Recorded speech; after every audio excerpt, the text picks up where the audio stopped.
Good afternoon, everyone. That's a lovely welcome. Thank you so much. Welcome to this Almeida Genesis conversation.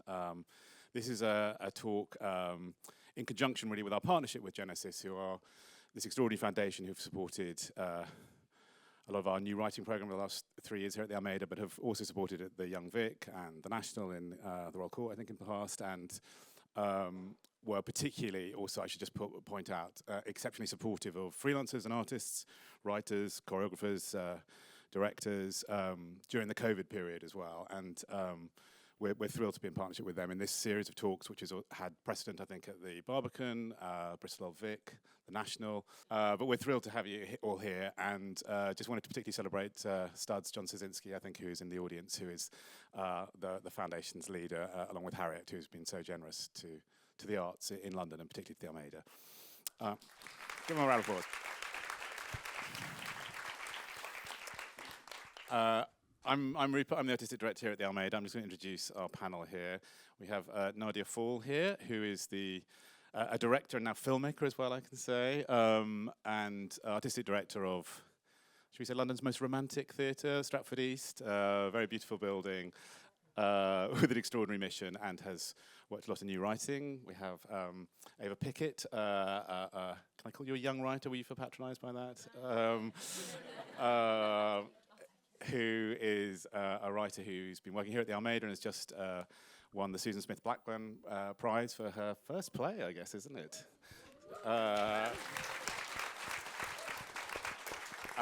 Which hopefully you'll be seeing at the Almeida very soon. And we have Dipo Baruwa-Etti, who is a writer also, who was with us at the Almeida for a while with a Channel 4 partnership, and wrote the wonderful The Clinic that was on here a couple of years ago, and has written all around town, and is a distinctive voice in new writing. We have now the current holder of the Olivier Best New Play Award, James Graham, whose play Ink was here and has written bucket loads of other plays in a prolific way. And we're thrilled to have David Byrne here, who I guess is Artistic Director of the most important theatre in London, the Royal Court, relatively recently appointed, and is carrying the weight of new writing in the country on his broad shoulders. So this, I think the title of this was The Hard Questions for New Writing. I'm not quite sure exactly how hard we'll go. But I wonder if I could start by saying, and maybe I'll start with Ava, because your background, I guess, is initially in TV. I think I came to you through a screen producer who recommended you as a playwright. And I guess my question to you initially, and then I guess to the others, is in this extraordinary age of TV, where we have so much money from the streamers internationally, where we have lots of visionary work, where we can access so much wonderful work, and it has such reach, why write new plays? What are you doing? I think, sorry, I'm just going to say I'm very nervous, so I just want to put that out there in case I ramble. I think for me it's like the freedom of it and the creativity of it and the potential to sort of fuck with form or do whatever you want, and you can sort of, the collaboration with TV, so quickly it becomes about how are we going to sell this, or you've only got this many pages, or we've only got this budget. There's an element where like very quickly you're engaging with all the context around it, whereas I think the thing that was really exciting to me about writing theatre was the freedom to sort of ignore that for as long as possible, because it does take a really long time to get a play on. And yeah, sorry, that's a very bad answer. Very good. So what would James, maybe I could pass it, because your background is very much in theatre, and now you have moved more and more to TV as well, but you still keep doing theatre, and a lot of theatre writers who transition to TV, maybe aware of the great riches, but also the great reach, have become less prolific or even given up playwriting after that move. Can you talk a little bit about why new plays for you? I think two things. I just think the craft is just it's just so much more muscular, and to build a play with a group of other people and it be a collective. So like Ava, I mean, I love writing screenplays. I don't want to say that they're easier, but I sort of think they're a bit easier. Like, I think they're easier to get started. Like you can start a TV drama and because it's all just cut. So whenever I need to cut, I just cut. Cut to Rupert Goold having his boiled egg in the morning, or quinoa, I don't know what. And then this music's playing, and then I cut, and it's in the car, and then the story leads the decisions. Whereas something about sustaining a piece of drama on stage, and frankly, the event of theatre, like TV, we know how that people, multiple screens. I think TV is beautiful and powerful and has such importance in our culture. But I think if you're asking an audience to leave their home and come to the theatre and pay money and sit there for 2 hours in a physical space, it demands, I think it has to say something bigger or reach deeper. And then ultimately the celebration, the joy for me always of theatre, it's a very obvious thing to say, but it's just the liveness, the sharing of something live with an audience. And that satisfaction of that week of previews when you're at the back clutching your whiskey, knowing that joke's not really going to get a laugh, and then it doesn't get a laugh, and then you have to go home and you have to cut that joke, and then you're bringing new pages the next day with your director and your designers and your actors, and you're building a real life thing organically over the course of a week, and you're in dialogue with your audience. You don't get that with TV. I sit and watch my TV in my pajamas on my own, and you don't get any sense of how it's being shared or being felt in the world, whereas theatre is about the community in front of you. So I could never give that up. It's just the best joy. I think it's the best satisfaction any writer can have, sharing it with a live audience. What about you, Dipo? Why new plays? Yeah, no, I think I would add onto the fact that Ava was mentioning about how bold you can be with theatre. I think that, especially with the way that I like to write dialogue that is very lyrical, and if you've got a screen project, you can't do that all the time. You can't start having people rhyme words at each other unless that's like the specific style you're going for. But in theatre, you can do anything almost, and people just buy into that. People buy into the fact that one person's dialogue rhymes with the next person's dialogue, and they're just like, yeah, that's the world I'm going into. They buy into the fact that like a small tiny pool is a massive ocean, and I think for me, it's about that connection with the audience and that imagination, like you're pairing it together to create something. And so for me, I think that's why I love writing plays, but also control as well. I think you get more control over the overall vision. I think there are fewer voices involved in new plays, and they really just trust you as a writer to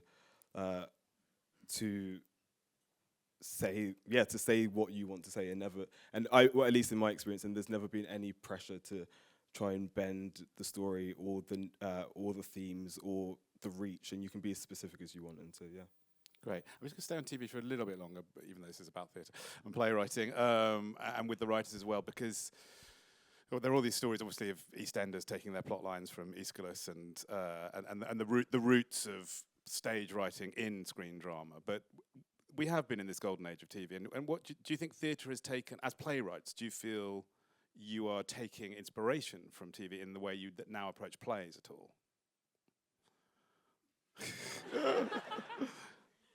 James, go on. Yeah, a bit. Like I'm a writer who does love narrative and story and plot. I come to theatre with that as an aspiration. How much story can you put on stage? And I think the way that obviously screen is a story-led medium, I admire how much an hour of television can eat up a storyline, and I like to translate those lessons, I think, to the stage. But anything else? Don't know. What about you guys? I don't watch much TV, so I can't add to that. But I watch more films, and I guess they are similar in some ways. But what I take is mostly like thinking about visual language and like maybe having scenes in theatre where you don't have much dialogue and how that can translate. Because when you're watching things in the cinema, for example, like there might be a film where there's actually only 10 lines of dialogue, but you get the whole story. And so I think about a lot, what can you say without saying the words? Yeah, I'd agree. I think there are things that I am more willing to put on stage and see if we can make it happen because of TV that I maybe wouldn't do if I didn't watch as much TV. I think they speak to each other quite a lot. Mm-hmm. Good. Okay, so I might move on. I know, David, you're wearing hat as writer and director here, but maybe we could talk about what criteria you use as artistic directors in terms of choosing your new plays. other than just I like it? I mean, like, is there a? I mean, I guess you're probably thinking that particularly in relation to the Royal Court now, and I think I remember Ian Rickson once saying that for him, if a huge blast of wind came into his office and blew all the scripts on his desk off his and they were all up in the air, and he grabbed one page, that from that one page he'd know which writer it was. And so I guess that was about distinctiveness of voice, for example. But do you have a sort of some sense of methodology or criteria at all in how you're thinking about selection? No. It's really hard to define what it is you're looking for.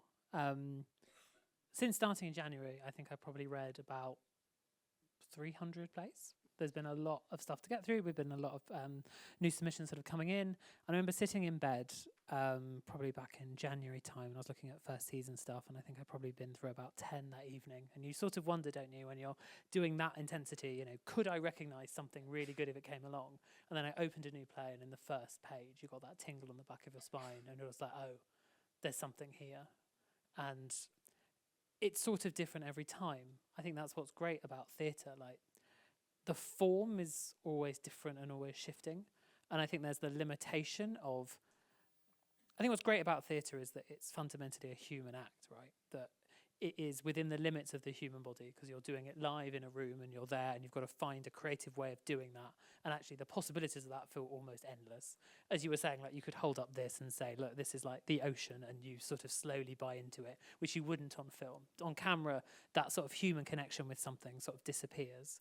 But also the fact that you're all in a room investing imagination and things into it that feels particularly electric. And when you're reading something on the page and you start to think of the possibilities of what that could be, that's when you start to really get sparked and excited. And either it's saying something that you just hadn't thought of before, or saying it in a new way, that the sort of, I suppose, mess of humanity is trying to wheel itself out, and you're sitting there thinking, I don't know how they're going to get through this, and I don't quite know how you're going to unknot this. Or just that something bends slightly differently in a way that you're just not expecting, and all of a sudden you feel totally sort of invigorated and sort of excited again by the possibility of it. I think most plays you put on are just things that you're just like desperate to share with people and say, like, you've got to see this thing, like, this is really, really exciting. And you know, it's like working theatre, people start sharing it around the office, and you know, you start feeling that sort of excitement and that sort of frisson. And I suppose what's exciting about that is different every single time. I think of every play in the first season I've announced, they're all really, really different. Like, formally, in terms of like a sort of theatrical proposition of what an evening out is like. But I suppose for me, it's about like showing someone, well, look at this, like, you won't quite believe what this is. And oddly, that seems to sit outside of your own taste a little bit as well, because I think sometimes it is just about the possibility rather than like, I like this, I don't like that.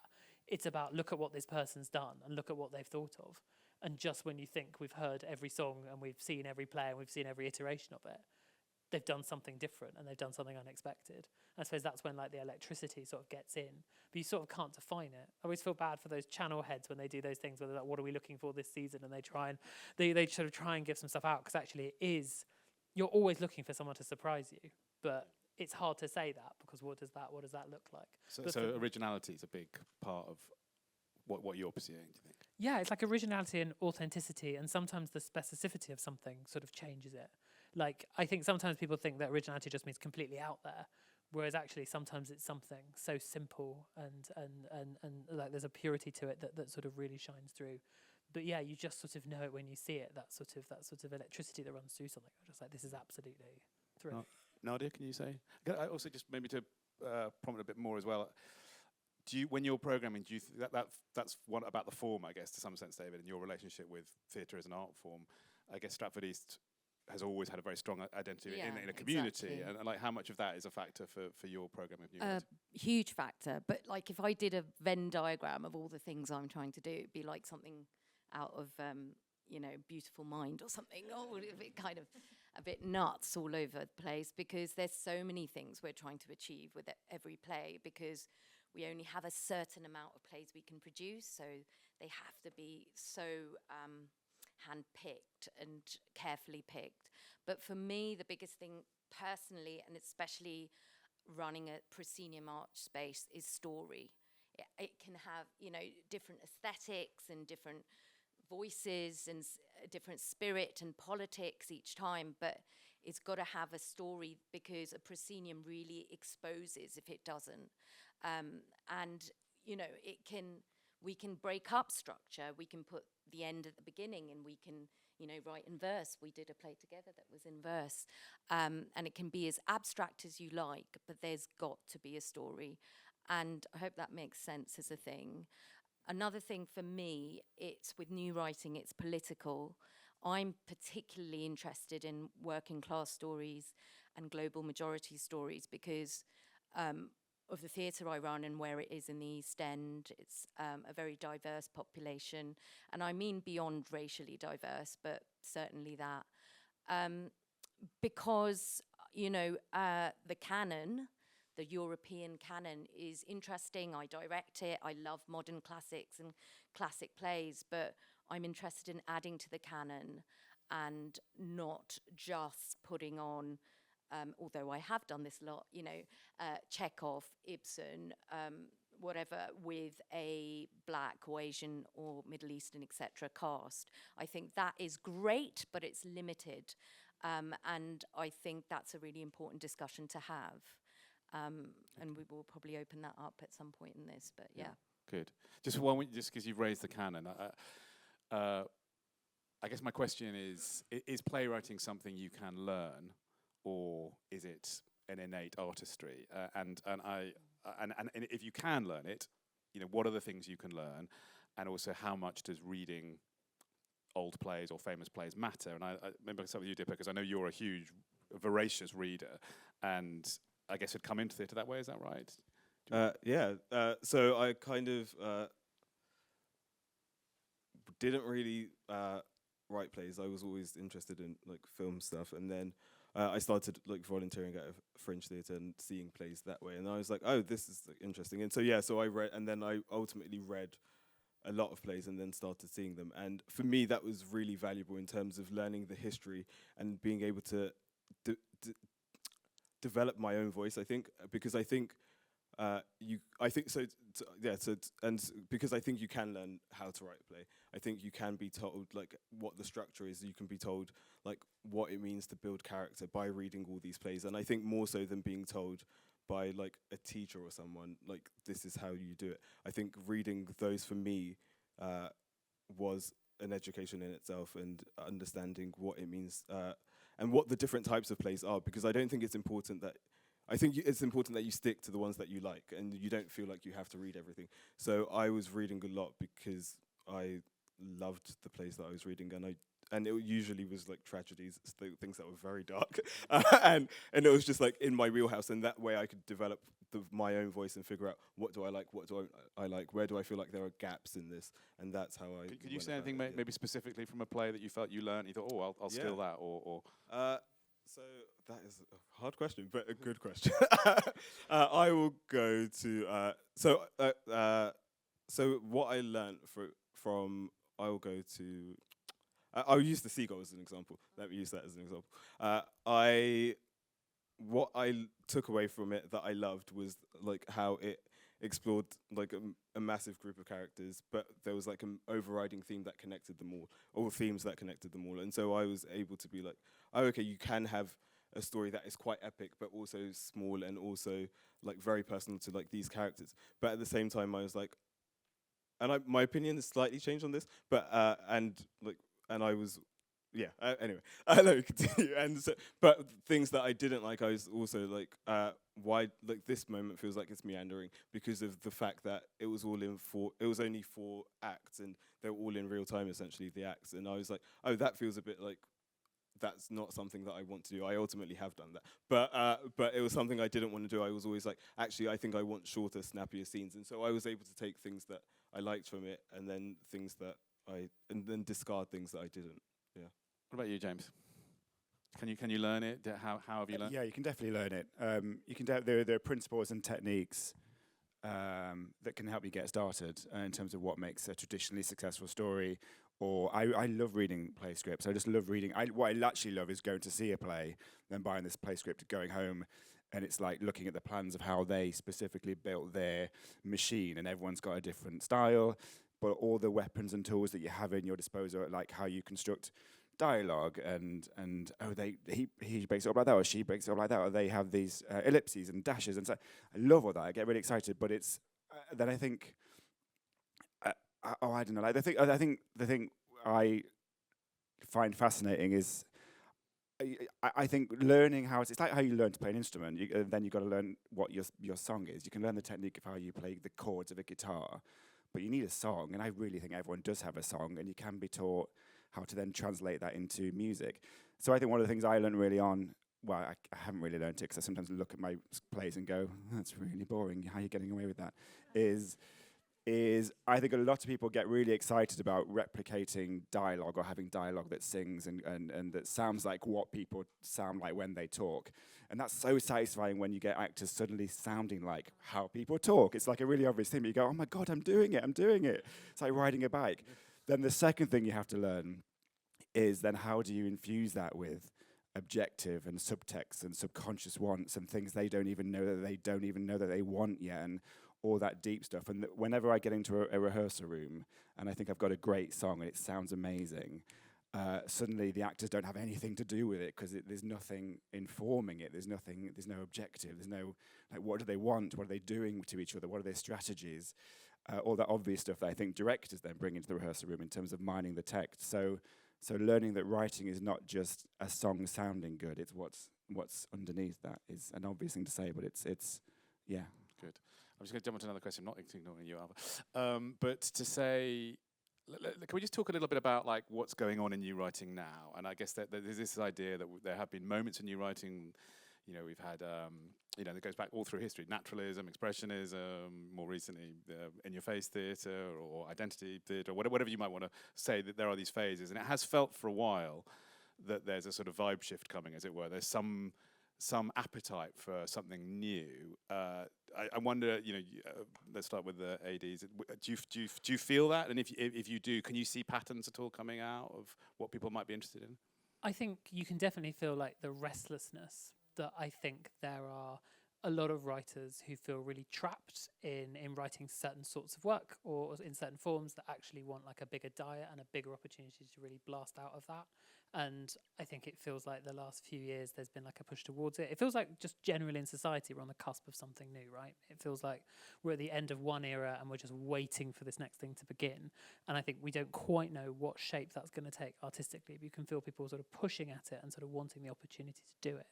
I think there's a challenge because the circumstances for the last few years have been really bad for artists and creativity. I mean, if you're a writer really at the beginning of your career now, since 2016, we've had consistent societal and sort of environmental disruption and chaos. From you've never not lived in a culture that is in constant flux and constant change, and that's really challenging. And also, just financially, it's almost impossible to find space to write and be in a position where you can go to see a lot of theatre and engage with your craft in a way that gives you time and space.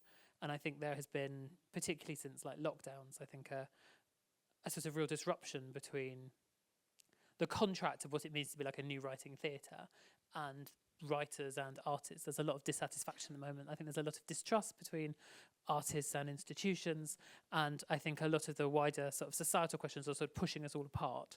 And until we find a way of coming back together again, of sort of scooping up a lot of people that we're losing almost weekly still, who are potentially really exciting talents and voices who are leaving theatre in droves, either to go into film and television or more likely to go and just do anything else that means that a life is sustainable or sort of workable. I don't think we'll know. I think there isn't an artistic director I don't talk to that isn't worried we're actually missing what that's going to be, because the circumstances we're working in are just ever shifting. We almost need to find a way of sort of putting together some sort of wider sort of rescue package that's going to scoop a lot of those people up. What about you, Nadia? Did you see new themes, new kinds of writing coming through? There's kind of two parts from your earlier question. I think the good news is that in this age which is sort of obsessed with youth, you get it better at theatre, at writing, at directing, at acting by practice and with age. And it's a muscle. And so that's the good news. The bad news is, how do you practice when in this time there's very little money? And it's, you know, all the great writers get to practice. They get to, you know, trial and error and go from smaller spaces to bigger spaces, which is a different craft. A studio play is not the same as 26 characters on the Olivier. It's a different thing. So the issue is that if people aren't being commissioned or aren't working with actors and directors, which is another part of the process, is not just your intellectual exercise of reading plays and examining, that's definitely part of it, but actually it's a collaborative sport, you know. So that is one issue. But I am seeing, you know, a kind of malaise and a kind of need to talk about how fucked up the world is right now, you know, whether it's environmental issues or misogyny or, you know, inequality, lots of malaise. But what people are struggling with sometimes, and I work with people at the beginning of a journey or mid-career artists, is practice and structure. So people are very good at creating a feeling, but to take that feeling further into a structure in a story, that's the next level, and that's something that's practiced and needs time and workshops and drafts, and you know yeah. Good. And we're going to throw the questions to the floor in a minute, but I'm going to ask a big one, just quickly to you guys again, which is maybe links a bit to what you were saying about since 2016 and some of the greater cultural tensions that wider society has been under, and how that's affected this idea of like what you're allowed to write and how you as writers feel about. Because on the one hand, your imagination is limitless, like you say, the glass of water can become an ocean, but do you feel there are things ideologically or culturally or artistically that you feel you now are more self-conscious about entering and that you are writing within a sort of, in your lane, as it were, or not? And how do you feel about that as writers? Ava, do you want to go? Yeah, like I think it's really hard when you're starting out because people get really excited when you've done like one play and they want you to replicate that again, and you're really good at this one thing. And I guess I'm talking more about like scale maybe, in terms of like you're really good at you've got your one person play there, great, keep doing a small, don't think big yet, you're not there yet. And I find that it's hard for people to break out of that feeling of limitation that can be put on you, I think. Yeah. What about you, Dipo? I think, I don't know what I think. I'm forming what I think in the moment. But yeah, no, I think in terms of like in terms of themes and the narrative and subject matter, I think that we're not. It's not fully true, but it's mostly true. I think that we're not allowed to be as original, I guess, at the moment, because it feels like a bigger risk at the moment. And so, like, I've been like having lots of meetings and conversations, and I'm very fortunate because I do get to. I'm not speaking just for myself at the moment because I have had the opportunity to like still be working on lots of original things. But most of the conversations end up being about adaptations and about like what exists out there and what like, is there a book, is there a film, is there a TV show, is there an older play, and like I do find that it's being pushed in that direction because, and I understand why. It's because like statistics do show audiences are wanting something familiar when they don't have as much money to spend, but I think as a writer there is a clash between that and feeding into almost someone else's vision and not wholly getting to develop your own at the moment. And so I think there's that idea, and that can be a struggle when you're trying to figure out what you want to say about the world, and like what lens that is being told through, I guess. Yeah. What about you, James? Particularly, I'm thinking about when you're writing characters that are outside your lived experience, and where, you know, do you feel that has changed? Your attitude to that has changed over time? A bit. I mean, I did a play about football, and I'm really shit at football. So there's sort of you just accept that you're gonna need other people to advise you on. But I think no, like of course you have to be aware of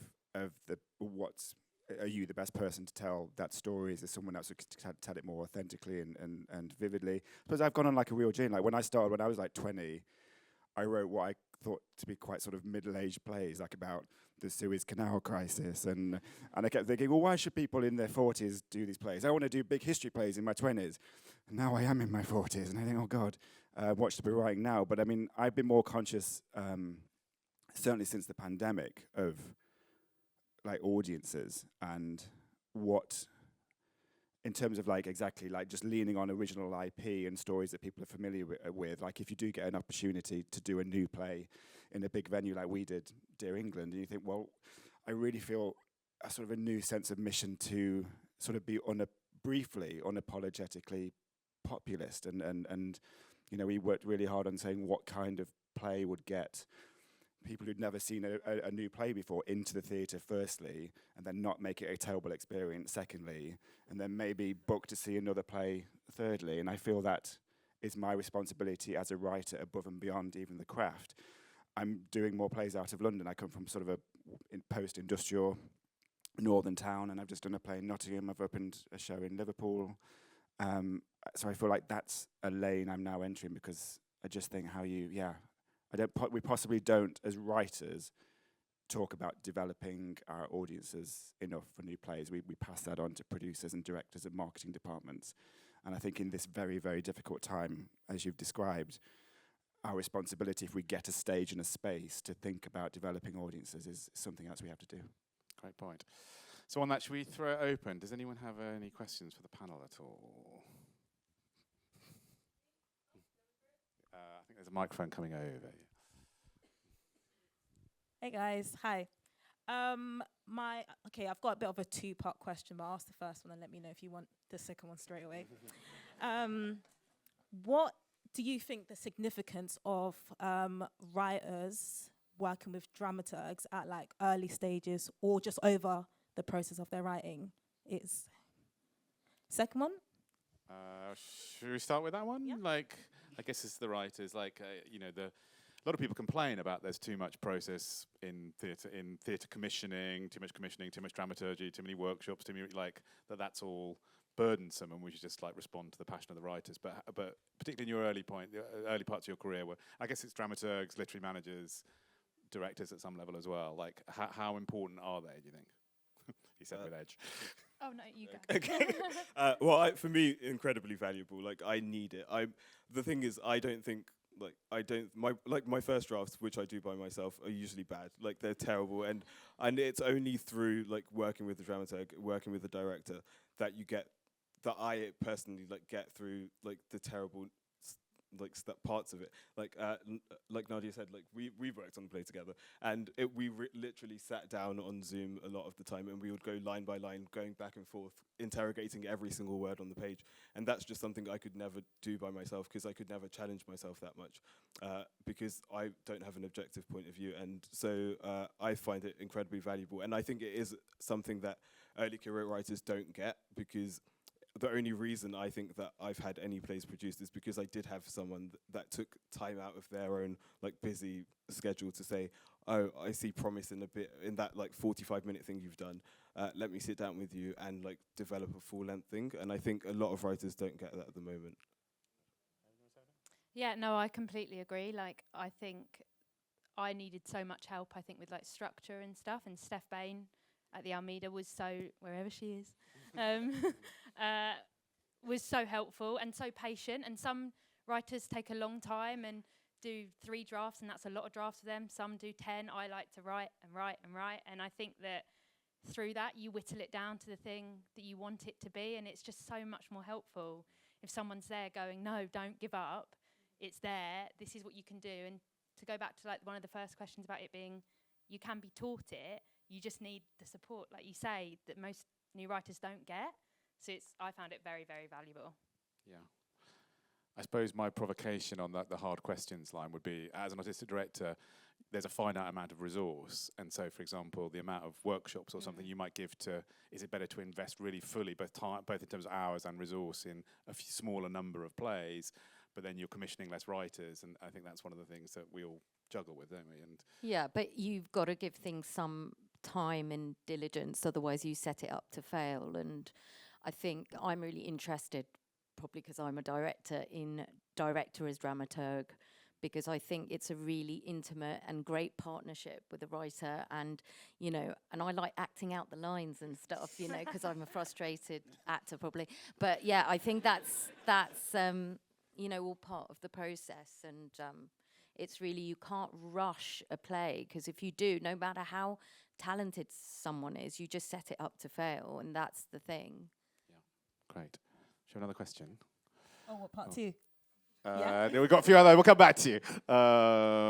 Who's that back there?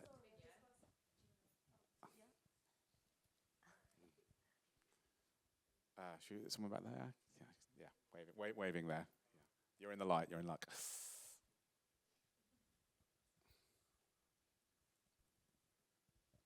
Thank you. Hi, everyone.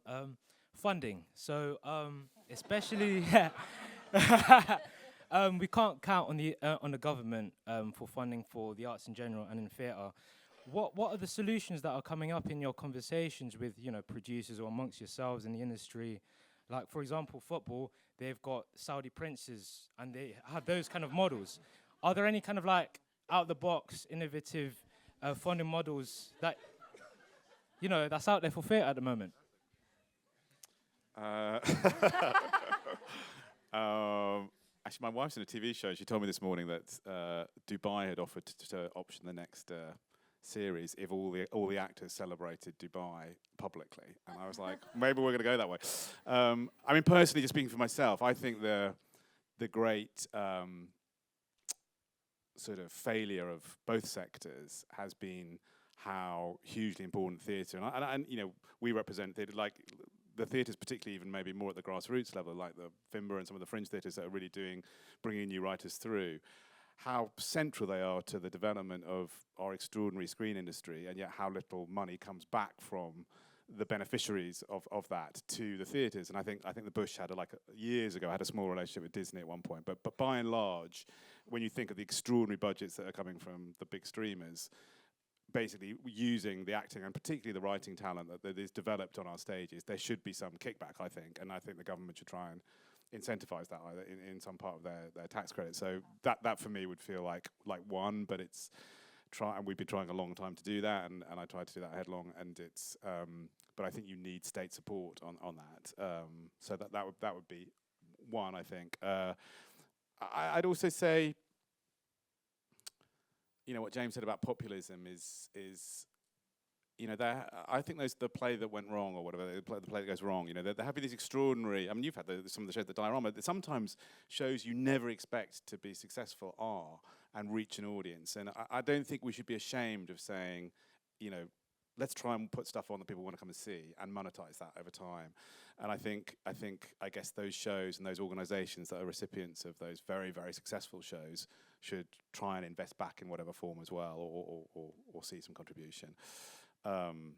So, you look at, I don't know, the team behind Harry Potter or whatever, or these huge mega hits that are going to generate, millions and millions, billions of pounds over time. Like, those artists are grown often in new writing theatres, and how can that come back as well? But do you want to say anything, Ned? Yeah, I 100% agree. We're the unofficial workshop for the streamers, and if the government can't hand out money to us, or the next government might not either, I don't know. But if they put the pressure on, all we need is a tiny percentage. And clearly all the actors, writers, directors are coming from theatre. I mean, Baby Reindeer, #1 Netflix, come on. We just need a drop of that money invested, and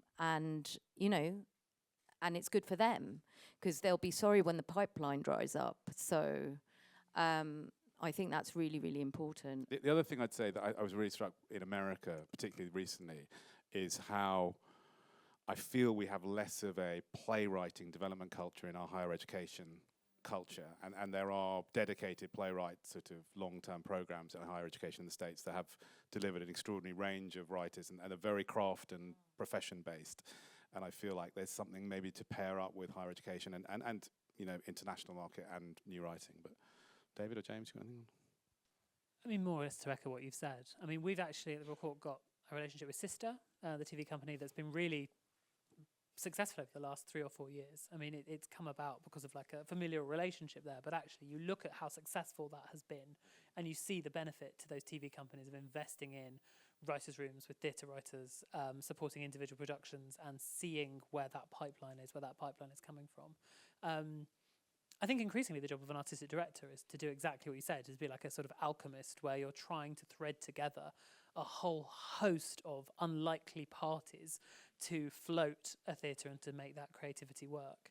But I suppose it's always sort of been a bit like this. I mean, I don't think it's ever been like this. It's never been as bad as this, but I mean, I sat down with some ex-artistic directors of the organisation I'm at now, for them going to American race courses with various donors over the years. You know, it's getting harder, but I suppose what's still great is that people still love theatre. There is still an excitement and an engagement of being involved with it. Every, like, I suppose, company or corporate I've ever been involved with who've given money to theatre is like the best part of their day. It's like that when you were sitting in sort of maths at school, knowing you had like drama next. You know, there is still that excitement about being involved with it. And perhaps we've just got to get, you know, even more vocal about how much you can get out of these relationships and how much, as you say, a drop of investment can bring so much like joy and humanity and creativity to something. We've just got to keep advocating. Yeah. More questions? You there in there?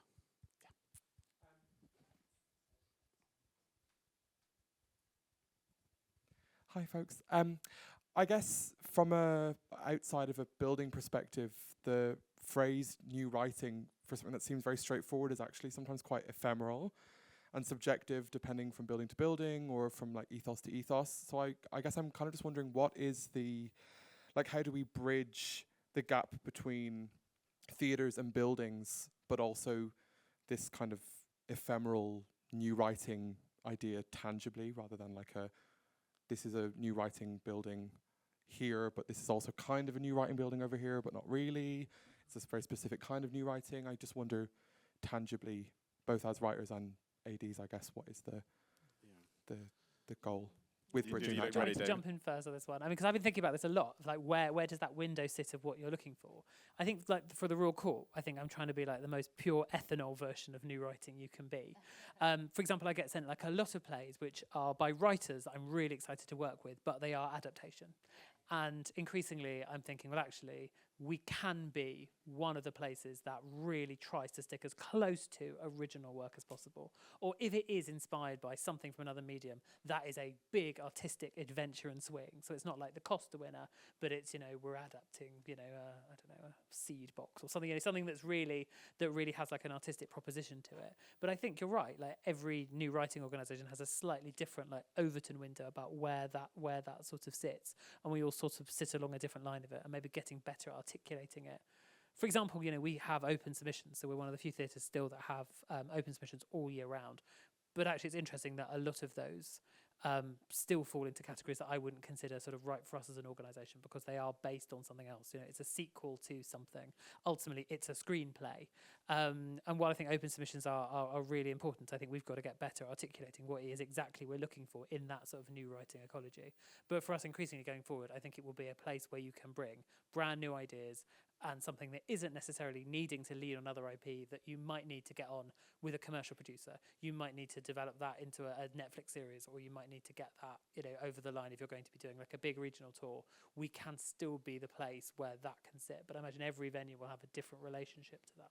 Do you think though that David Hare writes in one of his books about how in the 70s the theatres were very oppositional, and like no Royal Court artist would work at the National and vice versa, and they had very strong, both, you know, they had political ideologies and formal ideologies and values, and they were very to me it feels like there's been much more homogeneity in the whole sector, particularly in the last 10 years, and you know, these writers will write at all our theatres, and maybe you guys can talk about whether you do write for spaces or values in particular, but do you think there's anything we would gain from having more clearly divergent identities as organisations and more articulated kind of oppositional values even? Not necessarily oppositional, but I think you can have distinct sort of style as to where things are. I mean, for example, like, I think like a Royal Court play often has like a sharper edge to it. I think it often has, I suppose as I was saying earlier, that sort of restlessness that moves it slightly ahead, either in the conversation it's having with itself or in terms of formal sort of invention. I think the thing I didn't mention when you said earlier about when you're looking to program what you ask, a big question I always ask is, could this be on anywhere else? And if it could, like, would it be better here? Like, is this a proposition that actually meets its greatest potential at this theatre? Or is this something that actually, could go on anywhere else? And actually, is this a Bush play? Is this a Payne's Power play? Would this really hit at the Almeida more than it would hit with us? So you do sort of think that, because there are so few opportunities for plays to go on, that you don't want to do work that could sit elsewhere. But I don't necessarily that as being oppositional, because actually most people in theatre love so much of it. I mean, I have such a broad taste. I love going to see a big musical. I love going to see a show at the Finborough.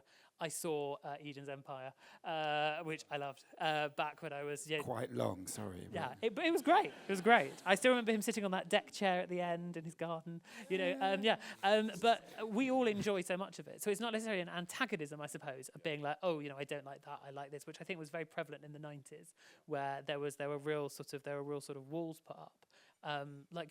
I love having the different directors and different voices in the building, and actually seeing that at service of a play that's really hitting where you are as an organisation and what that audience are coming to see.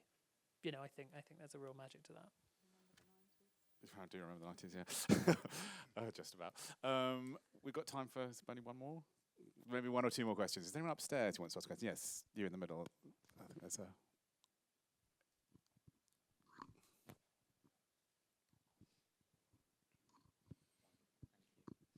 Hi. So what I wanted to ask is, I think there's so many incredible playwrights in this room alone, let alone across the country. There's so few opportunities for us. And I think the one thing that we all struggle with is the culture is very competitive. How can we make playwriting, even though it's an insular activity, something that's more collaborative, that brings us together as creatives?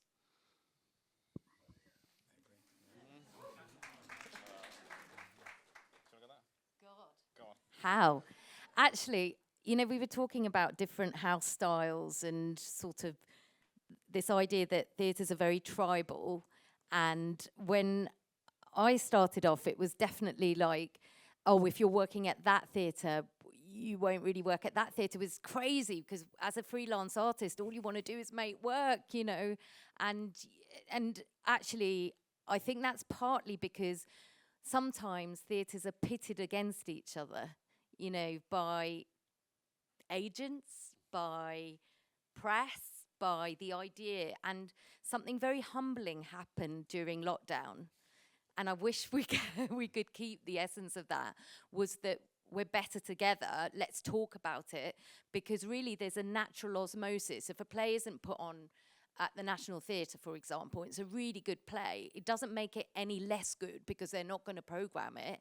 And so it's usually the case that it will find its home somewhere. That's the right thing. And so, yeah, I'm with you. I think we've got to, and it's not a wet thing to say, we've got to find a way of fortifying together. And I'm not sure with playwrights exactly, maybe the playwrights should answer that, how to work together and feel less, because it's so isolating, isn't it? And it feels hopeless. We started at Stratford East the royalty scheme, which was like you get your Blockbuster card and you get like a tote bag and you get to network, but you also get like a space lottery and stuff like that, and you get to just be together, because sometimes just being in a room and having a drink with each other and sharing whatever, or reading each other's plays, or just having some buddies really is very invigorating. But I don't know what you I agree. I think a lot of it is also just about making space for particularly playwrights to meet and collaborate. I think what was amazing about the Genesis programme was the fact that there was a group of us, so we were all going on that journey together, and everyone was sort of struggling at different points, or like finding it easy at different points, or whatever, or enjoying certain workshops, and it just meant that you weren't alone. And I think that there's so much about, like, because there's so few opportunities, like, you get jealous and you get like, oh, well, why have they got that and I haven't got that, and is that because I'm shit or whatever. And I think it is about maybe theatre's also opening the space and inviting playwrights, like something as easy as just doing like a network event. Don't call it a network event, but that kind of thing, I think, would really take some of that competitiveness out of it. No, I agree. Yeah, no, the only reason I know other playwrights is because of writers groups that I've been a part of, and like Ava says, like sometimes that was just like being invited by a theatre for a bunch of writers to go to the theatre together, and it didn't have to be like you're all making a play for this building, but it's more just so you're all at the same level, you're all trying to do the same thing, and then through that you just have conversations, you share each other's names with other people when something doesn't feel right, and I think that is the only way to do it. I think it's hard as a playwright to orchestrate that yourself, I think, and so I think we do need buildings and organizations to help facilitate that. I would agree with that. I mean, I over the lockdown, I started just being more conscious of how to use my time, and I started mentoring people, but really it was like an ad hoc, whoever was loudest in my DMs, and I would try to read the scripts, and I think if it could be formalized in a way, and actually I'm on a WhatsApp group with some of the writers at the moment, and we're meeting actually in a couple of weeks to talk about, if you're mid-career, like what is your responsibility in this very, very difficult climate to provide spaces, to provide advice, to provide a hug, like anything that you can do to make it feel like a community. And I do think mentorship is really important, and and also like seeing work. Like the reason why I'm so upset things like the Volts Festival has collapsed is I would just like make sure like once a week I went and saw 4-5 plays and stayed in touch with the writers, and like the loss of those spaces for, I mean, I know it was imperfect because the cost was often borne on people, producers and writers and things, but to just get your work out there and learn and give a go, and sometimes it got published or sometimes it got reviewed, and then you got to start to build a name for yourself, and the collapse of that stuff, or how financially impossible it is to get to Edinburgh, and those kind of things, all the things that I relied on when I was starting out, it's really depressing, but I think a bigger conversation between mid-career writers with the support of venues to create a more active, conscious, physical way to support the next generation is something we should be doing. During, just after lockdowns, in my old organisation, we opened this big space in City of London, which was called NDT Broadgate, which was like this totally free rehearsal space complex, which I think had about 26 rehearsal rooms in it. And we ran it for a year, and it was totally free for everyone to come and use. And we had about 8,000 artists come and use it over the course of that year. It was this huge thing, which sort of totally took off in a way that we didn't expect. And I've been looking at, I suppose, the organisation I'm at now and trying to work out, I suppose, how you capture that collaboration that sort of came there, because actually people are just trapped in their bedrooms at home. They often are in houses in London that don't have any living space in them, so they're sort of writing on their beds, which are also their offices. And actually it's like, what can we do, I suppose, an organisation to open up the building more, to have more writers as like an ever presence in the building. Something that I've really noticed talking to writers over the last year is there are lots of writers groups, which the Royal Court is really well known for, and lots of moments where you come together to talk about writing. But actually, I think people are increasingly finding it hard to focus at home and actually deliver plays. When Victor Hugo was writing The Hunchback of Notre Dame, I think he was really struggling to focus, and I think his assistant took away all his clothes, so he couldn't physically leave the house. And I think they delivered food to him like once a day, and it sort of got it out of him. And increasingly, I'm thinking like, what could we do as a building to help with the actual delivery of work? And like, I suppose that's the next step of that, isn't it? You have the writer groups and you get that community together, but actually finding somewhere where people can come and work and be side by side together. And, you know, even if it is, you know, a zip bag at box office where you can leave your phone for a few hours and you can sit, or, you know, laptops that aren't connected to the internet where you can sit and have free coffee and you can sit and work for a bit.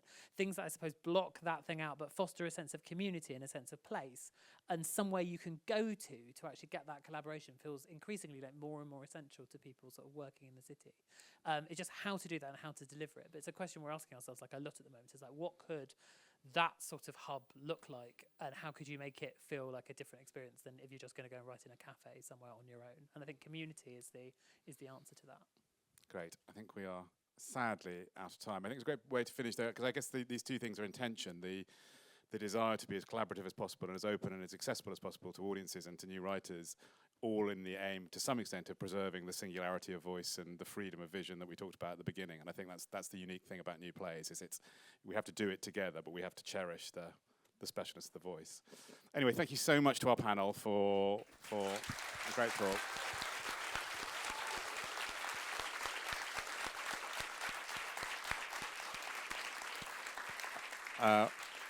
And thank you to all of you as well, and to Genesis again. Thank you all for coming, and I guess we'll be in the bar afterwards anyway if you want to slide into James's DMs.